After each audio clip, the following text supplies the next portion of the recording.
United States Minnesota irraa gara Itoophiyaa dhufuun deeggarsa namoomaa taasisaa kan jiran Aadde Aannee Ajjamaa dubartoota naannoo Somaalee irraa buqqa'uun magaalaa Bishooftuu qubataniif deeggarsa taasisan. Aadde Aanneen kana dura dubartoota biyyoota adda addaa jiran waliin garee Siinqee International jedhamu gurmeessuun deeggarsa walitti qabuun mana jireenyaa dubartoonni naannoo Somaalee irraa buqqa'an keessa jiraatan 51 ijaaruun bulchiisa magaalaa Bishooftuu irraa waraqaa galataa argataniiru. Lammii keenya Itiyoo Somaalee irraa buqqa'an akka magaalaa keenyaatti mana 51 gatii mana tokko qarshii 60,000 waan ijaartaniif dubartoota buqqa'an waan deebistanii abdaniif maqaa bulchiinsa magaalaa Bishooftuutiin galanti keessan nu galata guddaa nuuf haa qabu. Dubartoota naannoo Somaalee irraa buqqa'uun magaalaa Bishooftuu qubsiifaman kanneen deebi'anii ilaaluun deeggarsa taasisanii fi mana jireenyaa ijaarameefis daawwataniiru.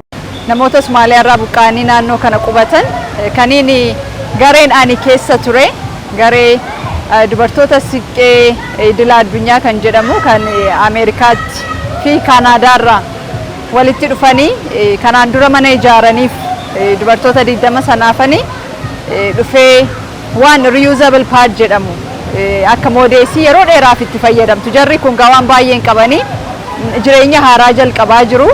Sanaaf waan kun waan isaan barbaachisuuf isaaniifis ilmaan isaanii ijoollee durbaa guddataniifis kenne.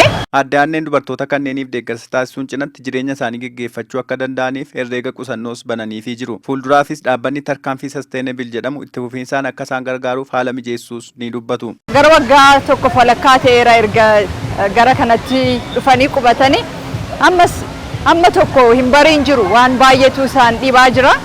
Sanaaf waliin gurmaanii akka saving account banatanii dhaabbata tarkaanfii sustainable jedhu kana booddee akka itti fufee isaan gargaaruuf ijaaree accountiin baneefarra maallaqas immoo waanuma xixiqqoo mana keessaa ta'uuf kenneef akkuma argite maatiin kun ana maatii kooti. Akka maatii kootti ilaala jechuudha. Maatii keenya lammii keenya. Daa'imman lammiilee qe'ee isaaniirraa buqqa'anii Bishooftuu qubatanii kanneen riizoortii Kurriftuu geessuun akka bashannanan taasisaniiru. Ilmaan isaanii akkuma argitanii bakka Kurriftuu Water Park jedhamu kana yeroo dhiyootti baname bakka hedduu bareedaadha. Isaanirraa fagoo hin jiru. Ijoolleen kun gaafa asiin darbanii hin argu. Hin hawwu beekte. They deserve a joy. Anaaf ijoolleen kun jechuudha.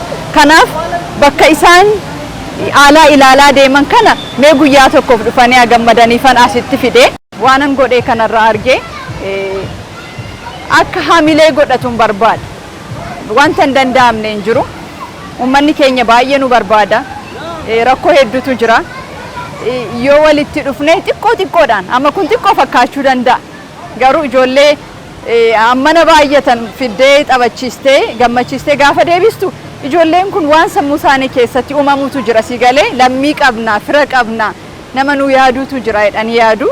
Kanaaf namni argee akka onnatuun barbaadu fakkeenya ta'e kana booddee aannee takkitti osoo hin ta'in aannee dhibbatu deebi'ee dhufa jedhee yaadu. Dubartoonni deeggarsa taasifameefis Aadde Aannee galateeffatanii jiru. Duraan waan rakkannee biyya tana dhufneef biyya sana irraa baaneef jecha amma eega qubsumti sunuu dhaabbattee ja'an isiin tun dubartaa abbaa warraan qabne kawachi jalaa miidhaman jaanii godina irraa fuudhanii as nu fidan. Eega guyyaa kana kaachirraa nu fidde booda isinit deebi'eetiin isin laalaa nun jettee nu biraa deemte. Amma har'a guyyaa irraa kana nuti deebitee kaaluftee ilmaan keenya kanallee isiniif hin bashannansiisaa.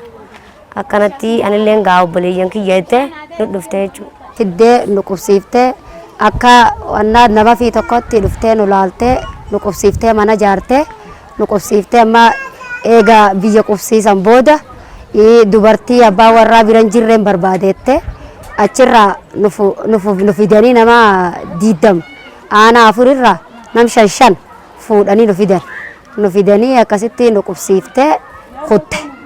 Amma immoo deebitee nu laaluu sii kanaafillee baay'ee gammanne.